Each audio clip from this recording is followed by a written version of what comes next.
What is up, guys, and welcome to this episode of the Positionless Pod. I'm your host, Kai Gamage, and I'm back, as per usual, with the most wonderful, talented, positionless, versatile basketball minds in the media landscape today. I've really got to write this down. I'll get it eventually, but yeah, I'm here with Aaron Matthew, Diego San Agustin, and Michael Anthony Cruz. Boys, what's up? How's it going? Okay, at this one, we really got to think about what to answer you for this. Every single time, man. I mean, I it's know not that I really- need to. I don't feel like we need to think about it. It's just like a general, how was your day? Yeah, just how's How you been? It's like How was your day, Diego? So far? You're lucky for me. My day just started. oh these are the first faces that you're seeing Yeah, on this this beautiful Monday. Yeah, Oh, lucky First- you, man. yeah.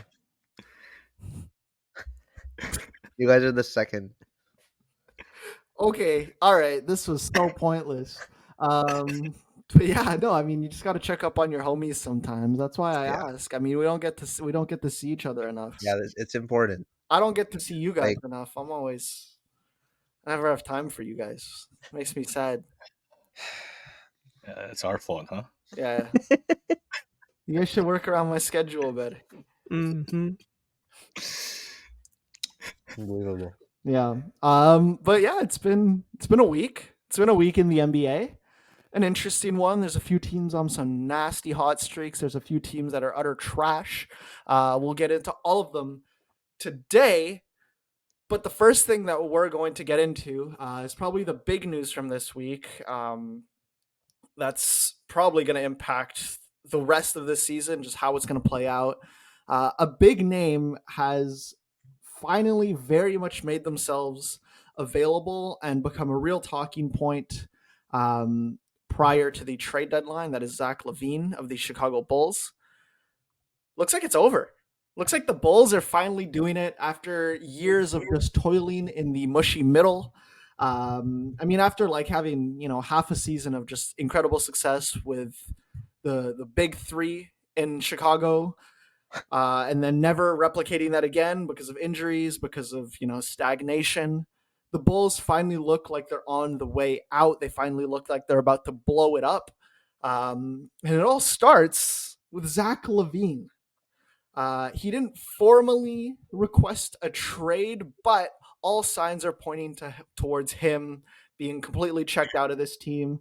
After their comeback win the other day, he decided to storm off the floor completely, which was pretty nuts. No one understood why. Fully pushed a PR person out of the way.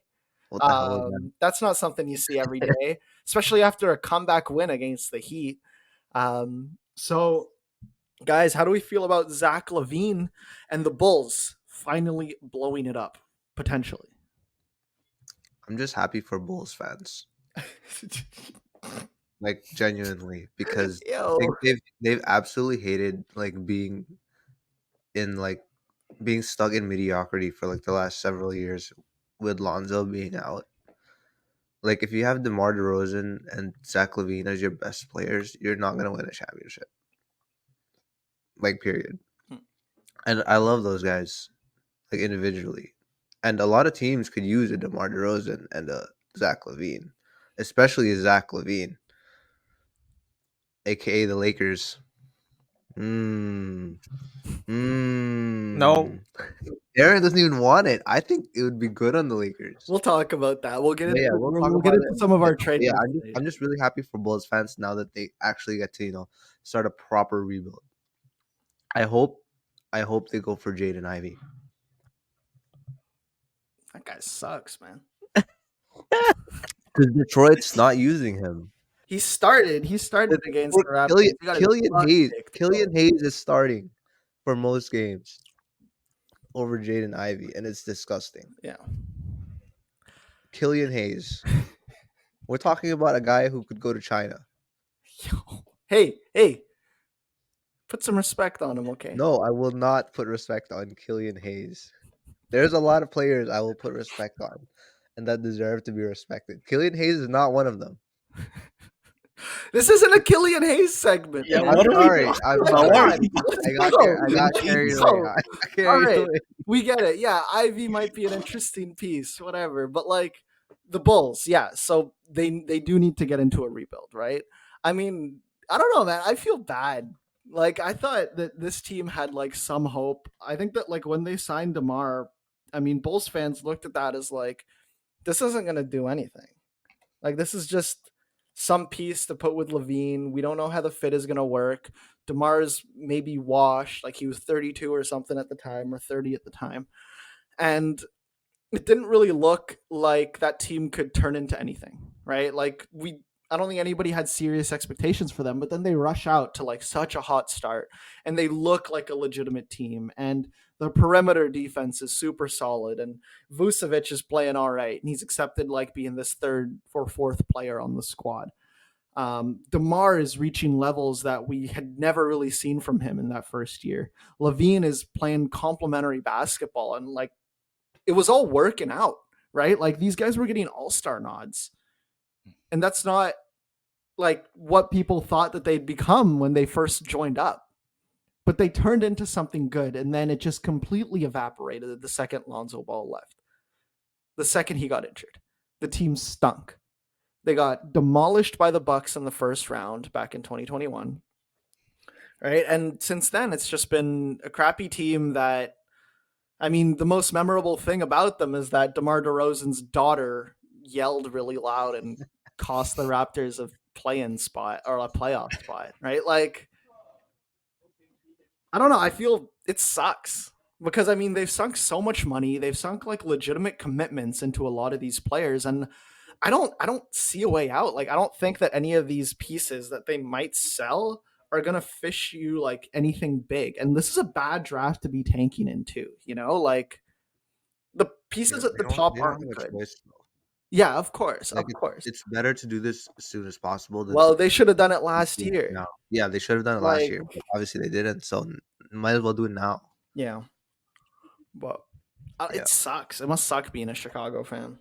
Yeah, but yeah. it's about time because, like Diego said, they in the last 7 years they've made the playoffs once, won a whopping one game in that first round series, like you mentioned, and that's literally about it. That's all they've done in the playoffs. So there has to be a point where you realize you need to hit the reset button, and they should have done that when they had the Lonzo diagnosis earlier in the year. That's when they should have hit the reset button, when teams were still figuring it out where to go, and they could have had better deals too.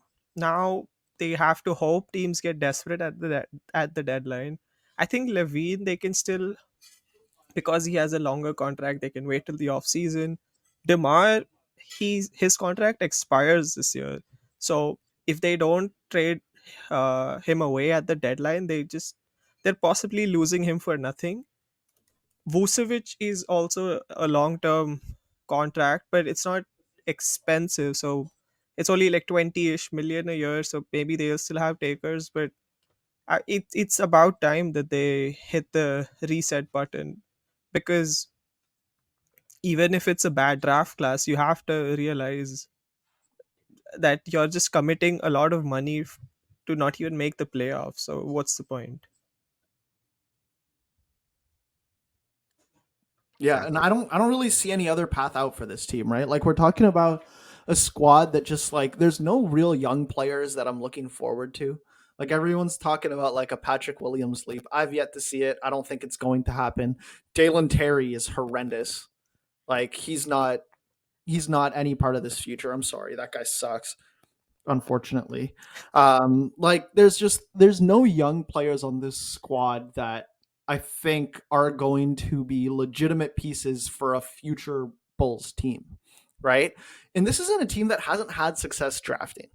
They haven't been good in the draft, and like that's completely hampered their chances too. Like if they hit on a couple of those picks, right? Like if they made a different pick for Patrick Williams, right? If they got someone that actually fit better, maybe they could be in a better position right now. But there's no future for this current Bulls roster. There's no present for this current Bulls roster, and there was no past, right? Like nowhere to look at this team and really be happy with it. And like, even if they do trade these guys for picks, like, do I trust this front office to make the right selections? Probably not. Like, we're not talking about the Thunder here. We're not talking about Sam Presti.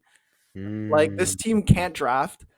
I think that, like, I look at it and I'm like, okay, this entire regime needs a facelift, right? Like, sorry, people are screaming, but like, it's over. Billy Donovan needs to go. The front office needs to go. There's nothing to look forward to on this team. Every single piece on this squad could be traded, right? And I think they all should be. Yeah. It just doesn't make sense. Yeah, even Patrick Williams. Yeah, what the heck Yeah, does he do, bro? That's horrible. What does he do, man? Like, he's not even taking a Sadly, lead. Like, he's yeah. even taking a regression this season. No, dude, he's worse than ever this season, man. He's shooting 25% from deep. What leap are we talking about here? 5.6 points a game, brother. You're cooked. Good defense, though, at least, I guess. Big hands. Yeah. But hey, Bulls can get good value out of guys like Caruso. Yeah, of course. I think So- that's the only solution here, that they Hey, have to man. hope they get some good pieces in trades, because what they have now is just Yeah. not good for the future. And also, we Yeah, talked I about think the Bulls draft. are asking for like a couple of first rounders for Alex Caruso, but Mm. I think he's really their most valuable piece at this point. No, LaVine. Just- What the hell, bro? Don't just say that. like just because of his contract, it's 9.5 Yeah. million. It's very, very gettable. Mhm. Plus, you could just stock up like a couple of no names on your team and attach He's still not as valuable as No, Zach first LaVine. rounder, I 2 first rounders. I agree, because like the contract flexibility is amazing. Plus, the start that Caruso's had to this season is crazy. He's averaging a career best 9.6, almost 10 a game on 60% from the field, 50% from three, and like over two stocks a game, while making clutch shots, while being one of the best perimeter defenders. I think if teams get desperate, they might be able to get that second first round pick too.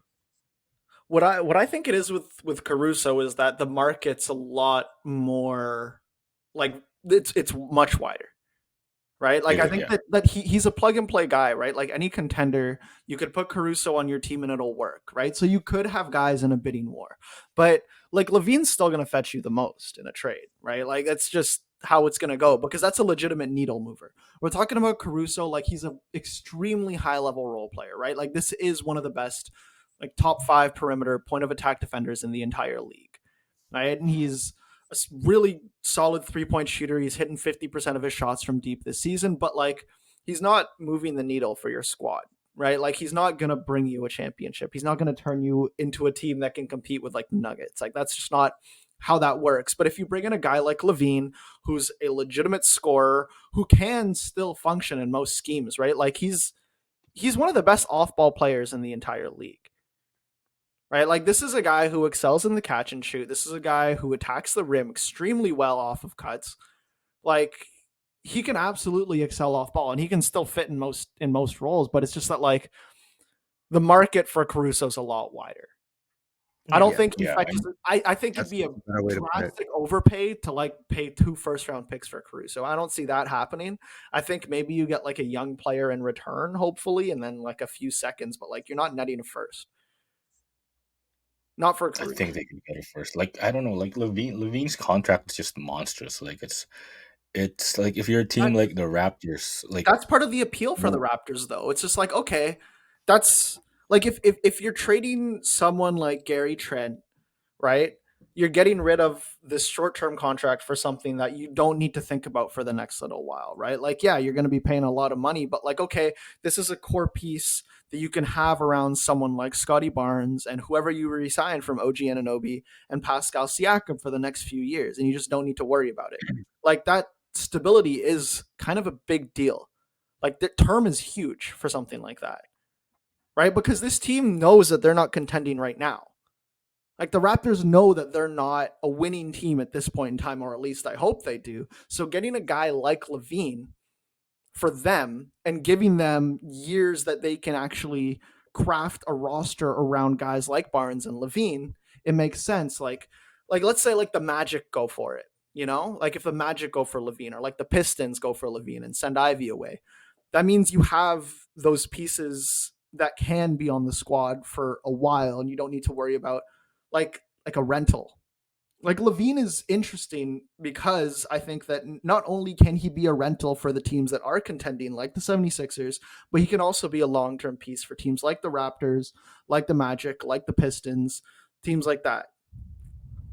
Yeah. Okay, since you also- brought it up, can I say that the Raptors package is what, not the Raptors package, the Raptors move is what I want to see happen, because this team, like, they've realized that they don't have their first, so they have to try to win as many games as possible. So trading away Malachi Flynn, Gary Trent Jr., Chris Boucher, Thad Young, and like 2 firsts for Levine, I think that would be a great move. Yeah, I've got here Mm. Gary Trent Jr., Thad Young, and Otto Porter, and then 2 firsts, and you can swap one of the firsts for Grady if you want to. Nobody wants him, bro. Happy No, birthday to I him. like Grady. I like Grady. But no. Look, No, bro, I it's like 12 Grady games. too. It's 12 games. Relax. Like, let's not. This isn't a Grady conversation, but I'm just saying, like, yeah. Not Malachi. No, I'd rather get rid of the older guys, man. There's no need for Thad Young or Otto Porter Jr. to be on this roster. 1,000%. None at all. We do not need it. I mean, there's a lot of just garbage on this roster, sadly. But yeah, I mean, I want LaVine in Toronto. Yeah. I think There he's should be several teams that should want Levine. he's the scoring threat that this team actually needs. And like there's enough players that play on ball with this squad, especially because of how great Schroeder has been, that like we're not going to be asking LaVine to have like this monstrous usage percentage to actually carry the ball, because he's so much worse as like a pull-up shooter. Like he shoots what 34% in pull-ups and then 40% in catch and shoot, like from deep, that is. So like this isn't a team that's going to ask him to have to play on ball, right? And then you keep one of OG or Siakam. Most likely OG, I think, is probably the more integral piece right now. And then like, As he should be. yeah, not to denigrate Siakam, but yeah, I mean, let's yeah, I don't know. I'm cool It's with that. so hard to come across such a talented offensive player like Levine, who's Mhm. also just so good off ball. That's why his value is so high, and that's why I think his value is so high. Yeah. Yeah. Do we want to talk about destinations real quick? Just because I mean we already are with Toronto. Aaron's team. Yeah, okay, let's do Lakers. Here's the package I have for the Lakers. These are Sam Vecini actually wrote these up from The Athletic, because I didn't want to go into Trade Machine and do it myself. But yeah, so for the Lakers, D'Lo, Rui, and Hood Shafino, and a first. But you wouldn't be able to do that until January 15th. If you want to move it up until for December 15th, instead of Rui, you would have to package Gabe Vincent and Torian Prince. I mean, it's better if they keep Rui. I like Rui more, yeah. Yeah, that's what I'm saying. Okay, but Like Rui is important to that team. Aaron, But like if you're trading for Zach LaVine, I feel like it's worth it. Because the Lakers are not good right now. The Lakers are not good, and Zach LaVine is a needle mover. Hey, they're He will good, make man. them good. Zach LaVine will make them good. Hey, the Lakers are good, man. They just beat what used to be the like 4th seed in the West. Yeah, but like the Clippers beat them too. It's Okay. Point being, Aaron, what do you think? If they are able to do it without moving Rui, I can see it happening. But I think the Lakers, especially LeBron, really likes Rui. Like he spent his whole off season working out with Rui. I don't think they trade him. I don't think they trade Austin. That they've already mentioned that. And if it's D'Lo and a Gabe Vincent who doesn't really impact the game. So I think Torian Prince is still like for your wing depth, it takes a hit, but then you have Wando coming in later. So that is a solid move, I would say. But That's what makes Levine such a good fit for the Lakers, yeah, because if you have Vando coming back, like their defense isn't even gonna be bad. It could, like, obviously Zach is a bad defender, so like that's how you minimize his flaws. And if you have Zach as your third or potentially even second on some nights scoring option, it's just gonna be so good, especially because he's so good off ball. yeah, I think my Saying hesitation, yeah, my hesitation is just from the Westbrook PTSD from the whole Westbrook third this is superstar. different. Zach Yeah, Levine is really good off ball. Westbrook is really bad off ball. I know. Yeah, Mike, what do you think? For the Lakers. Yeah. Or less. Careless. No, I think it'd be a good fit. But the problem still lies within like the perimeter defense, like D'Angelo Russell, Zach LaVine Well, POA defense is oh, not. D'Lo would be gone. Without D'Lo would be D'Lo. gone. Oh, D'Lo's going to be gone. Yeah, D'Lo's gone. I mean, they need We're- to get we have Caruso in KD that and deal too, Vando. if they want to address that. That's the perfect world for them. Oh, that like, would be disgusting. getting Levine and Caruso in That would be in that same disgusting. package. but for that you'd Title. have to add like another Austin Reeves or someone. Yeah. Yeah. No more Jackson Hayes. Oh, heartbreaking. Cam Reddish. Oh Mm. no, not Cam. Okay. Let's go over some other packages. I mean, let's do dubs. Mike, you're still on here. How about CP3 and Kuminga and a first? For Zach, Yeah. is that even enough?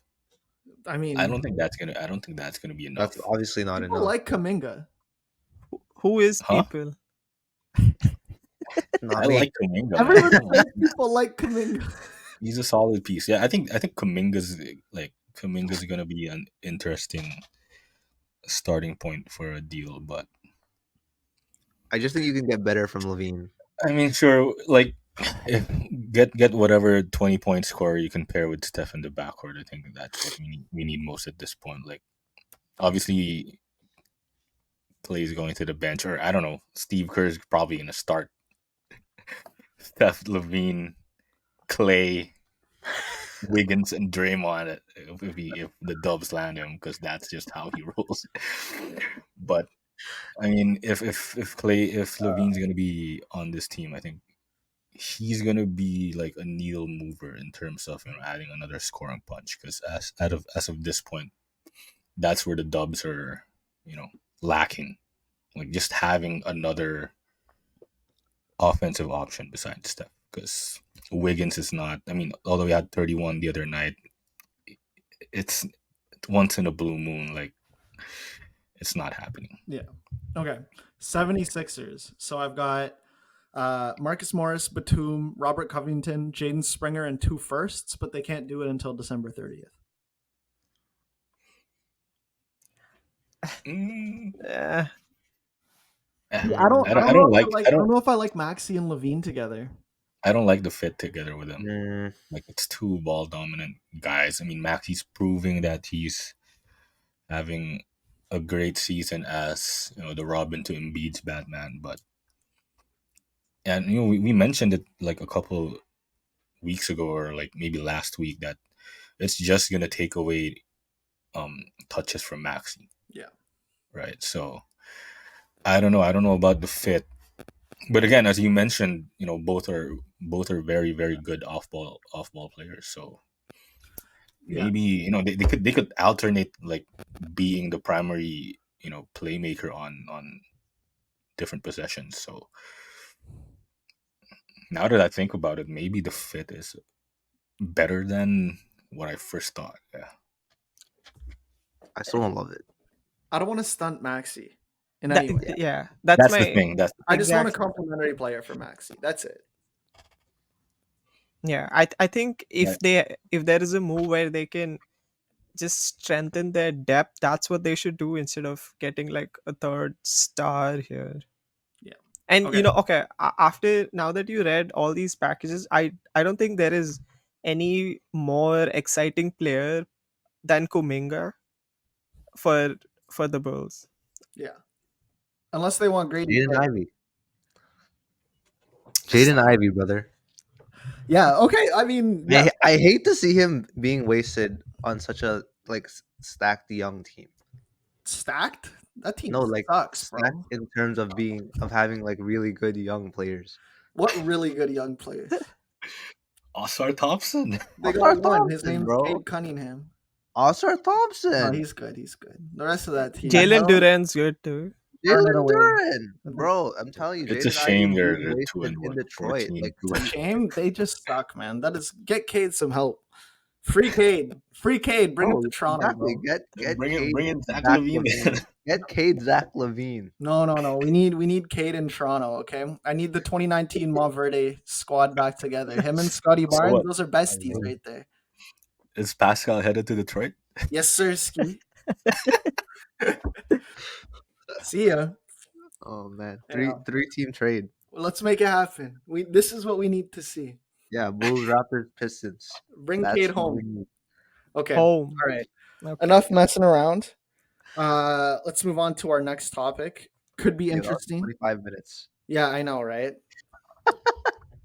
Yikes! I mean, it's a big piece of It news. was an interesting topic. We had. We'll breeze through the rest of this. I don't think that it's like gonna take too much. So we're just gonna go into our general kind of segments here. Just gonna be talking about the teams that are trending up, trending down this week in the NBA. First of all, against all expectation, the Bucks are once again a good team. They did not need to fix anything, it seems. They didn't need to make a big move, didn't need to worry too much about the Adrian Griffin hire. The Milwaukee Bucks are back. They are hot. They've won 4 in a row, and they're 7-3 in the last 10.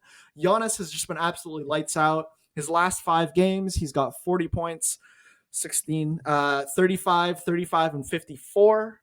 And then Dame has also been popping off. He's got 27, 27, 37, 12, and 34. But yeah, they've been absolutely wicked hot. What has been going right for this team since their skid and since everyone really doubted them in the early season? I think it's just their improvement defensively. Like over the last 5 games, they've entered the top 10 in defensive rating. They're obviously also scorching hot from the offensive side of the floor. They're 7th in offensive rating over the last 5. I think this is more of like the balance that they wanted when they made the Holiday for Lillard swap. So I think they have that going for them. Brook Lopez has been absolute monster inside the paint, just swatting every shot possible. But I still think they still need a point of attack defender. Like everything's just funneling to Brook Lopez at this point. Giannis is doing a hell of a job defending as well. But at some point, maybe some teams are going to figure that out. So I've been preaching a little bit about Alex Caruso on the Bucks. Like he's gonna be a perfect fit beside Dame. Like it's going to be a challenge to get him because they don't have any draft assets Nothing available. So I don't know. Just give whatever second rounders you have, attach maybe Marjon Beauchamp, then see what you can get. Because I think he's gonna be perfect fit next to Dame. Yeah. Like he brings exactly what they're lacking since they lost Drew Holiday, right? And I mean they've been holding opponents like shooting percentages to some way better numbers in their last 5, right? Like there have been clear improvements in Adrian Griffin's scheme. I just think that they need that one guy to take it over the top, just for like statistical, stuff here. In the last 5, the Bucks are shooting 51% from the field and 40% from 3, and they're holding opponents to 42% from the field and 31% from deep. Right? Like there have been like these huge improvements in their defense as of late, as well as in their offense. They do look again like the team that we kind of expected them to be at the start of the year, like a formidable foe in the Eastern Conference. But yeah, like getting a guy like Alex Caruso just to shore up their point of attack defense alongside Dame would just be absolutely out of this world. Yeah, and like Mike was saying that teams will figure them out, but I, they themselves are still figuring themselves out. Like, even though Dame, since being back, they've won all games with him. In his last 7 starts, they won every single game, and that is despite him being inconsistent. Like, he's averaging 26 and 8 on 38% from the field. That's not Dame numbers, but they're still winning. And when he eventually gets his groove back, I think it's only more dangerous. So Yeah. I think I think it's only going to get worse for the other teams. And just like Giannis again, I saw the Kia MVP rankings, whatever. They have Giannis 11th. This is a guy who's averaging 29 and 10 or with over 2 stocks, shooting almost 60% from the field, and they rank him 11th, which is just absolutely disrespectful. And that's why when he had 54 against the Pacers in what was a loss, it was just one of the quietest 50-point games we've seen, because the rest of the team just stunk it up. He had 54. That's all he could do. But the rest of the team, that one night, they couldn't figure it out. But I think, like you said, the Adrian Griffin schemes are, like, you can see it working a bit more, and it's only going to get better, I feel. It has. I mean, it has to get better. Like, if you add in a superstar like Dame, and obviously change your coach, like, it's gonna take some time to build the chemistry and to build a solid foundation. Like, they're obviously gonna be much better. And Giannis is gonna end up like still a top 3 MVP candidate at the end of the season. I think. I don't think so, but you go ahead. Because the Bucks are gonna contend as one of the best teams in the league. He's got Dame. He's not going to win MVP on it. Like, if he no, he's not. I'm not saying he's gonna win it. No. I'm just saying he still is gonna be a candidate. Yeah, like he's still one of the best players in the league, no doubt. Yeah. But yeah, Like, I don't want to brush aside Giannis. I mean, MVP conversations just because he's won it twice already. Because he's still putting up pretty much the same numbers that he's put up in his MVP years. okay. This isn't an MVP conversation, but I just want to touch on it real quick. He's not going to win it because his team traded for Dame this year. Like, that's why. Like, he's got But that he still guy. has to be in conversations. He's not gonna get like he'll be top 5, but he's not gonna be top 3. Like, it's not happening, right? It's gonna be Jokic, Embiid, and then like Fox Luka. or SGA or Halliburton Luka. or Luka. Yeah, come on. Don't sleep on the Mavericks. No, they're 55 How many times do I have to tell you guys? How many times? Okay, you know Come what? on. This is not a Mavs conversation, but they've won one of their last 4 games, Diego. So Don't care. They're fine. They're good. he's worried, yo. He's stressing. I can see it. But Mavericks yeah, are good. I don't know. Like, the other thing that I've seen with the Bucks lately is like the role players are actually starting to hit their shots. exactly. Right? Like, we saw in the game against the Mavericks, they got 16 from Connaughton, 11 from Portis, 11 from Payne, right? Like, that's exactly what you needed. And then Malik Beasley in the 2 games before that was absolutely lights out.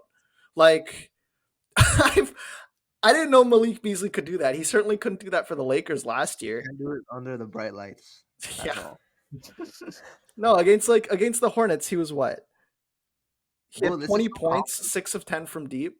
And then against the Raptors, like, I don't even want to talk about it. He had as many threes as the Raptors had as like a team, man. He was like 8 of 11 from deep. So like, that's another thing with this recent Bucks surge, right? I was worried about their depth coming into this year. because Chris Middleton was coming back from an injury. He had surgery in the offseason. Brooke Lopez is only getting older. They traded away a good chunk of their depth, right? Like they didn't have any that much to begin with. So like they just didn't have those additional pieces. They lost guys like Javon Carter, who I thought was like absolutely integral to like their identity last season. But their role players started to play well, started to hit their shots, and I think that is exactly what the Bucks wanted. Right? Their team was more than just Giannis and Dame. It was the gravity that Giannis and Dame would create for guys on the perimeter, guys like Connaughton, guys like Beasley to hit their shots, like guys like Portis to hit their shots, right? Like this is a team that they could have had maybe like the best pick and roll offense in the entire league because of just how much gravity, how much like you have two solar system players at your disposal that are just completely unguardable when put in the right situation. And we've seen them put the rest of the team in the right situation over like this win streak, right? Like that's why they've been so good in my eyes, right? Like the role players are actually playing well and they're knocking down the shots that guys like Dame and Giannis are creating for them. Yeah. And like just a stat about that. So players not named Lillard or Giannis have attempted 116 threes and they've made 52 of them. That's 45% as a team, except for your star guys. And that's exactly what you want when you have two guys who generate all those doubles and dish it out. And this is also a team where their best player, their third best player, Chris Middleton, he's only averaging 11 right now. So you know that's going to get better too. Yeah, I mean he's still on a minutes restriction, right? So like Yeah. we're expecting him to be so much more of a like integral player to this team. Like I don't think that we've seen the last of this Bulls team yet. Like they're not in their final form at all, and they still look formidable right now. Right? Like this still is looking like the team that we expected them to be. Yeah. But Giannis won't be in the MVP conversation. He will. Yeah. Okay. Are we good on that? Do we want to move on? Yeah. Okay. All right. Let's talk about a guy that could be in the MVP conversation. De'Aaron Fox. I knew you were going with that. I don't actually think so, but I think he deserves like top 5, right? Like this is a guy who is absolutely an all-star this year. There was a lot of conversation going around when Fox was out, Halliburton was absolutely cooking around whether or not the Sacramento Kings traded away the right point guard. I want to tell you that it doesn't matter. I think like I can't tell you which one's better. I can't tell you which one would have succeeded more, but what I'm seeing right now is the one that actually plays for the Sacramento Kings and is maybe one of the most important players to their respective squads in the entire NBA. This team runs around De'Aaron Fox, right? Sabonis is a shell of himself when Fox isn't playing for him, right? Like he creates everything. When his shot is falling, he genuinely looks like one of the most unstoppable players in the league because of how fast he is, how well he gets to the basket. I am loving what De'Aaron Fox is bringing to the Sacramento Kings team. And like they were great last year, but I think a lot of people kind of looked at it as fluky just because of how good their injury luck was. But you can tell that like when this team is all there, all healthy, that they deserved to be where they were last season. And I think that it runs entirely through De'Aaron Fox. 6-game win streak right now with wins against OKC, Cleveland, Lakers, Mavericks. Mavericks getting cooked right now. But yeah, I mean, how do we feel about the Kings so far? This guy, he's averaging 32 points. Okay, it's only 7 games, but he's still averaging 32 points, 6 assists, and shooting 50% from the field and 40% from 3, which is a career high for him. He's had one season above 35%, and that was back in his sophomore season, and now he's just looking better than ever. it's crazy how much, like you said, how important he is to this team's success. Like Sabonis in his last 4 games, uh, with Fox back, he's shooting 75%. 75%, because that's just how easy it gets for him when he has his point guard back. And it's so fun to watch him too, because he can just run past his defender, and that mid-range floater that he has is money every time. He's also number 1 right now in fourth quarter points with 9.8. The second is Giannis, who's at 9, so that's almost a whole point less than Fox. I don't know what more he needs to do to be in MVP conversations. I mean, aside from playing more games, but yeah. I think that the thing that's most glaring most about Fox's improvement this year is the 3-point shooting, I think. Because he's shooting way more threes this year and hitting them at a career clip of 41.7%.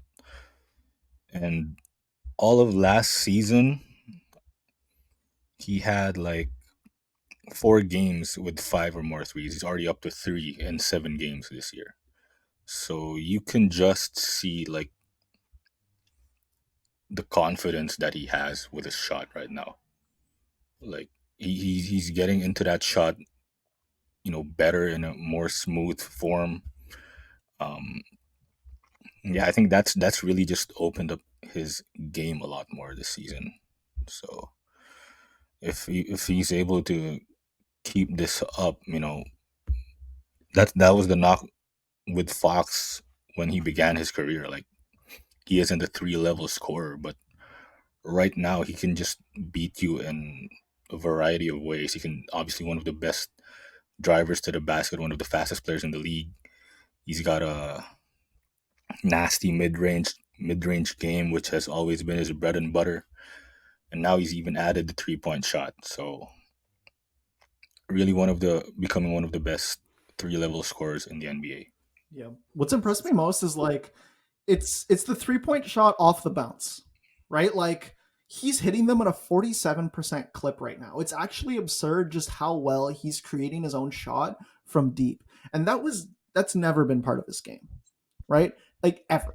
It's absolutely absurd. Like he's hitting like 60% of his like 3-point shots are unassisted right now. It's mind-boggling. I can't even, I don't know, like I looked at the pairing between Fox and Sabonis as Fox being that guy in the middle that can direct traffic, that can find guys open shots, a baby Jokic type, right? That can still use his big body to like work really well in the pick and roll.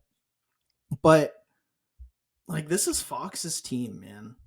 And like if he's gonna keep creating his own shot from that range and actually knocking them down at that range, like they feel like we saw the Kings have historic offense this year, right? And Fox is only getting better. If the rest of the team could pick it up, I mean, it could be nasty. But yeah, I just love how like the Kings actually built a team around Fox and put him in an environment where he could actually, succeed and really succeed, which is crazy because in the previous years we cooked the Kings. Everybody cooked the Kings for being such a garbage front office, for being such a garbage organization. But they actually built such a good roster. And we look back at the Tyrese Halliburton for Domantas Sabonis trade, and it's a win-win trade. That's one of the best win-win trades I can remember in recent memory. yeah. The pairing between Fox and Sabonis, it's just so perfect. Like what is there to say? What is there more to say about it? It's such a good fit. They play so well together. Their chemistry is great. And Fox wouldn't have been able to get this good if he had Tyrese Halliburton next to him instead of Sabonis. So kudos to the Kings. Yeah, just like about their front office, I think it was earlier today that Shams was saying Kings are going to be like a top trade destination. And like they'll be involved, whether it's OG, Pascal, or Levine even. And if they do manage to add like a third name alongside Fox and Sabonis, yeah, that's Oh going to man, be a threat in the West. it's over. Yeah, I still look at them as having the same issues that they had last year, right? Like offense was never the problem, right? Like I still saw Fox as like being he absolutely took the leap last year, right? He's just taking another one right now, but offense was never the problem. Like you're looking at a Western Conference that is just packed with size, right? Through Denver, through LA, and now Minnesota is looking otherworldly, right? These are gigantic teams, and these are the teams that you don't want to face come the playoffs. So I'm still worried about like their prospects there, which is why like they're going to need to make a move for like another big man, just someone else with size, because Alex Len and JaVale McGee aren't saving you, right? Like even if it's like I don't maybe Vooch.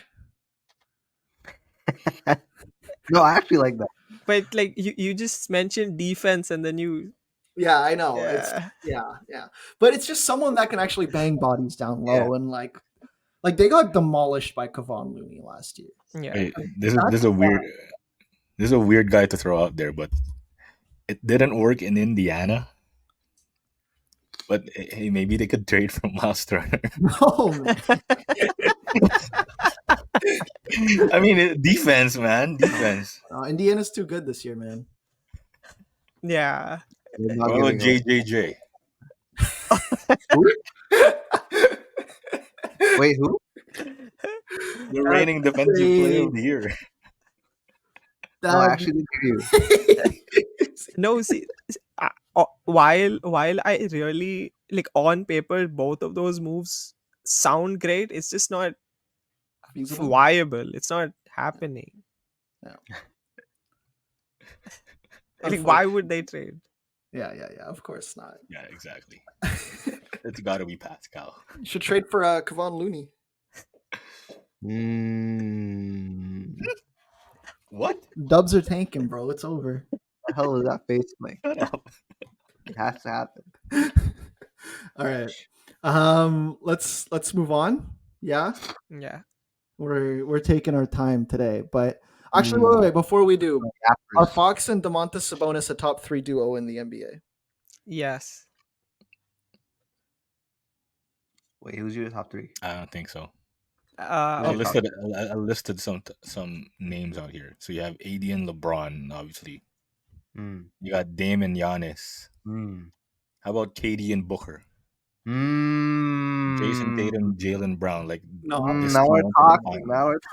no, I think as like a duo, I rate them over the Jays. exactly. That's my thing too. Like as two individual players, the Jays, the KD book, they are better individually than those two, but as a duo, I think AD LeBron, Embiid and Maxey? Jokic, Murray, and then Fox and like hey. Dame Giannis. Shea and Chet. Shea and Chet. I had Shea and Chet. Right now, Shea and Chet, top 3. Shea and Chet. Spoilers, man. Come on. I'd put them top 5 duos at least, right? Yeah, they're top 5. Shea and Chet. No. Domas Oh, and okay. Fox. Yeah, they have to be top 5 at least. Yeah. Like when I said top 3, I'll allow Maxi Embiid to be ahead of them because Dame Giannis, there's just not been enough we've seen like aside from that first game. That's gonna be nasty though when it's when it's hitting. Yeah, when it's hitting, it's gonna. When be it's so wild. they could be the best duo. Yeah. It could be number 1. Yeah. Okay. Let's talk about another duo that I mean Diego hinted at. Chet and SGA. I think that Chet's the second star on this team. He's been absolutely otherworldly of late. He was perfect from the field last night, only scoring 16 points, but I mean, he said 30 points on 30 shots. That doesn't mean anything. That's not what a good scorer is. And he's absolutely backed those words up, going, yeah, so 6 for 6 last night, for 16 points against the Trailblazers in a complete and utter demolition on the second leg of a back-to-back. And on the first leg of that back-to-back, it was an OT win over the Golden State Warriors where Chet scored 36 points on 14 of 22 shooting and hit the 3-point shot that sent it to overtime. Chet is the second star in Oklahoma City, and it is exactly what Shea needed. I think one of the most telling things was like when Chet hit that shot and Shea's just looking at him dumbfounded. What I took from that was Shea looking at him like, "Oh my God, we're gonna win a championship in like 4 years." Because of this guy, because I finally found the second guy. Like Giddey and J-Dub, I think that they're great complementary players. I think J-Dub's potentially an all-star one day, right? I think that J-Dub's ceiling is like all-star, maybe third team All-NBA. Giddey's ceiling is an all-star. Yeah.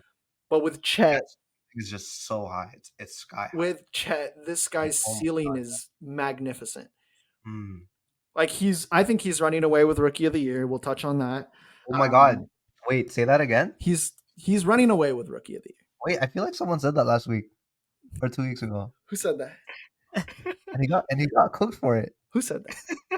He got cooked for it too. I What think at is that going time on? he deserved to be cooked. Yeah. No, he didn't. No, Because like you're right now. Congrats. Yeah. But back No, then you weren't. he was right? right all along. No, I mean Wemby had just come off a 38-point game, so no. I don't care. Point being, Chet is the second superstar, or has the ceiling of the second superstar that the Oklahoma City Thunder needed to contend with. And this team, because of how Chet has looked, and because of how good Shea has looked, unsurprisingly, they're gonna make a lot of noise in the West. Anyone disagree? Are we all on the same page here? Or? Yes. Okay. So let's talk about he's so good right now because of how good Chet is. Like the jump they made from last year to this year, the roster isn't even that different. It's literally just adding Chet and adding Kason Wallace as part of our bench, he's obviously amazing as well. OKC right now is a top 7 team in offensive rating. It's incredible. And defensive rating, they're top 6. Net rating, top 3. They're so good on both sides of the ball. And that a lot of that is because of Shea and Chet as a duo, because both of them are so good on both sides of the ball. Yeah, can I just quickly just touch on that? So in the league there are 6 players who rank in the 90th percentile for offense and defense. LeBron, Embiid, Scotty Barnes, shout out Toronto's Scotty Barnes, Paul George, and the other 2 players are Shea and Chet. That's already one of the league's best two-way duos. One of, I'm not saying the best, but like this stat you could even use to say they are the best right now. And that's Top three. insane. That's Top three, insane. Like to have that coming from one of the guys is a rookie, the other guy is still young, and it's insane how much they're doing on both sides already. Like the other guys here, like Embiid's more of a defensive anchor, right? Like it's easier to have that much impact on defense as a big man. But what Shea is doing, like averaging 30 a night while being the best defender on the team, I think that is insane. And I don't think it's going to be 4 years. I think maybe the next 2, 3 even. Oh, we're coming. They look ready, man. They look so ready. It's just that we're still looking at a young team without playoff experience. Like they're gonna get that in spades this year. Like this is a team that it's not even a question that they'll make the playoffs at this point. I think that we can look at them as a legitimate dark horse contender. But yeah, like they're close. Like this is a team that is on the come up. Everyone was right about them coming into the season as like being the team that is just going to take the league by storm. And yeah, I mean, Chet's running away with Rookie of the Year. Do we want to talk about that? Like, is that I agree with that one. Yeah. Like he just looks so comfortable out there. Like the best thing about him, he plays within the system. Shout out to my friend. He called Chet an ethical hooper, and it's so spot on. Like it's so spot on. Like he's efficient. He rarely makes mistakes. Knows where to be on the floor. Doesn't force shots. Gets an efficient 36 points. Like the absolute opposite of what a Julius Randle, whatever. He just plays basketball Body ethically. random for no reason. Just No, plays thank you basketball for ethically. that. It's amazing to see. You have the Thunder actually have two of the most ethical hoopers in the league, like Mhm. Shea and Chet. Like Bro, J-Dub is such an efficient, ethical hooper too. efficient basketball. J-Dub is an ethical hooper, And bro. the Schwab wizard, man. And yeah, I saw someone say, is Josh Giddey the first special teams player to ever play? Nice. I was like, "Oh, that's so jokes. No, I mean I love that ethical hooper. That's great. this It's team true. is built around ethical hoopers, Yeah. bro. But it's true with Chet though. Like that's why I was high on him coming into the draft, right? Like everyone's like giving crap about his body, but it's like that's not how he plays. Right? Like it's not a physical play style. He just knows exactly when to be. We're talking about a guy with that came into the league that had a great year at Gonzaga. He had insane block numbers, and it's because his defensive IQ was so high, right? It's not because he's bullying people in the post. It's not because he's just like a massive force out there. He's just smart. And he knows how to use his insane length, his wiry frame in the best way possible. And it was never about him being stronger than other players. Like he's fierce. Like let's not get that wrong. Like this dude plays with an edge, he plays with an intensity, but he's so intelligent. He's so smart. He always knows exactly where to be in the post. And like I don't know, this team, man. Mark Dagnall's doing a great job at coaching them. I think they're all smart basketball players. They're all, you're right, playing within the system. And it's just I don't know, they're exceeding expectations somehow. I'm telling you, man, this core is. I can't believe I'm saying this, but this core is better than the core OKC had in 2011, 2015 even. Ooh, Uh, ooh. No, it's better. It's built better. It makes more sense. yeah, Built better. yeah. I like as a like roster construction wise, yes, I agree. This is coming from a diehard Thunder fan, so I can't believe I'm saying it either. How you feeling, man? Over the moon Yeah. because this team is winning a championship. It's nice. It's gonna win a championship. Yeah. You know what team's not winning a championship? Mike, how you feeling, bro? I just saw it coming. Mike, how you feeling, bro? That was the perfect transition. How's it going, man? You all right? Not too good. Yeah, I was. You can see my hat. I'm not even sporting like the cap of that team, whatever that team is. Which team is that? We the North Cap, No, which team are you talking about that you're not mentioning? We can see it, bro. Tell the us. Golden Washed Warriors. Yeah. Golden Washed Warriors. So yeah, 6-game losing streak, buddy. Talk to me about it. You okay? This is a therapy session. This is a safe space. Get out all your frustrations, man. We're all listening. Yeah, this is the time to do it. Okay, six game losing streak, right? Obviously, there were games there where Steph didn't play, but I don't know where to begin with this. Maybe I'll start with the unethical hooper, Klay Thompson. He just looks washed. He's just slow, getting murdered on defense. I mean, he's just not who he was defensively like 5 years ago, and obviously the injuries have a lot to do with that. So it's hard to blame him for the losing the defensive edge. But couple that with the shot selection not falling, the poor shot selection, it just looks bad. Like he as I mentioned, he's the opposite of Chet. Like he just takes so many questionable shots. And this was a problem that was dating back to last season. And I feel like this guy's just too much in his head right now. Like, he wants to prove that he's more than just a spot up guy, but he's not. It just terrifies me when he takes dribbles. Like, sure, shooters go through slumps. Next week he could be popping off, but right now it's not looking good. Like, Moses Moody's outplaying him. The rookie Podjemski's playing better. Like, there some fans are calling for him to pull off a Russ.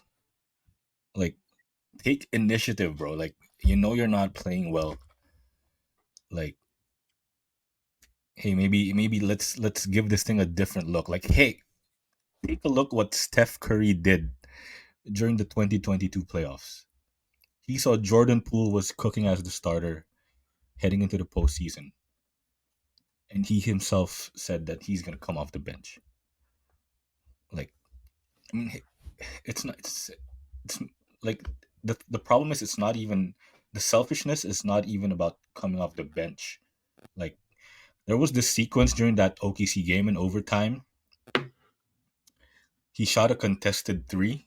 Obviously, it bricked. Got the ball back immediately, and right away hoists up another 3. Air ball. Like, absolutely selfish basketball. Like, dude, set it up, man. Set it up. But yeah, I mean, it's the NBA. We're susceptible to prisoners of the moment. He could pop off next week, and we'll forget everything about the losing streak. But as of right now, Killer Klay is killing the Warriors. Yeah.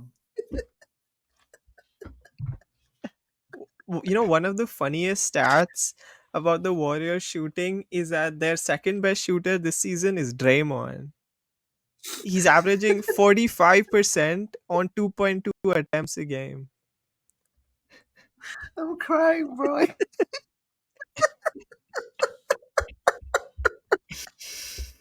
It's not looking good, brother. Yeah. You want me to touch on Steve Kerr too? Do it. Yes, Go ahead, man. please. Cook, bro. Cook. That guy's just allergic to young guys.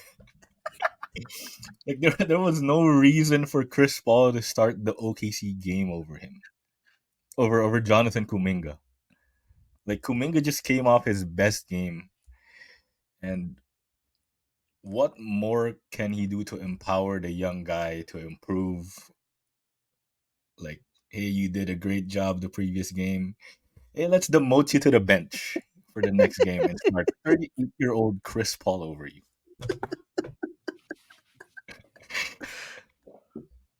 I like the Podjemski kid though. He's amazing, though. He's amazing. He's good. He's He's He's good. amazing. He's nice. The only semblance of hope for this organization. Hey man, Kuminga. Yeah, he's the future. What was the stat before? I mean, Saric and Podjemski got like 21-point games. It was that like what Steph and I think Saric were like the only two Yeah, guys. Sarge had like 120-point game. Yeah, those two are the only guys who scored 20 plus in a game. I mean, Yeah. it's been broken since because of like Wiggins just going on a random heater against the Thunder. This is nothing. What? This This is the beginner. nothing. Wiggins always The cooks. beginning, though. That was a crazy game. That was a Even since nasty he's game been up. by Wiggins. I mean, finally took long enough. And then Saric has been okay, but like this team just doesn't look anything like the team that won the championship 2 seasons ago. Like their ball movement has completely stagnated. And a lot of that is because Klay's playing like MPJ. Like it's just ugly. It's just so ugly, man. Steph is doing absolutely everything. Like what he's been absolutely lights out this year. He's still shooting like 40, almost 45% from deep. He's shooting 48% from the field, scoring 30 points a night. But you can tell that like it's taken a toll, man. Like I don't think he's ever had to do this much. There's just no one else on this team that you can really trust on a game-to-game basis to actually put up consistent points. because Poole's gone. Don't even begin with that. But yeah, man, I don't know. Like, just the source of offense for this team is just lacking. Like, for all of a sudden, Chris Paul just forgot how to score. Like, he can't even crack 12 points a game. Like, sure, you're doing a great job running the second unit, but I don't like watching him shoot. I hate when he takes a shot. Like, it makes me cringe. The only shot I like him taking is a mid range. Yeah, his little elbow pull up. Yeah, that's it. That's the only thing I want to see off of You like know, a nice he's little driving short and roll. That's all I want to see. Otherwise, like, please don't, man. Yeah. It's rough, man. I remember how excited we were at the start of the year, or how excited Mike Yeah, was about, like, how Chris Paul looked as part of this offense. You okay, man? I mean, 360. just the slow start shooting is just Yeah. it's carried on. Like, we expect you to hit, like, be efficient, Mhm. and he's not efficient at all. Yeah. And But like, hey, I mean, that's not what he's brought in for, as they're saying. But at least, come on, man, knock down your shots, man. if the offense, like, through the small guys, through the backcourt, from 3-point range just isn't humming, like, their problem coming into the season was size, right? Like, they were already going to get destroyed by teams like the Lakers.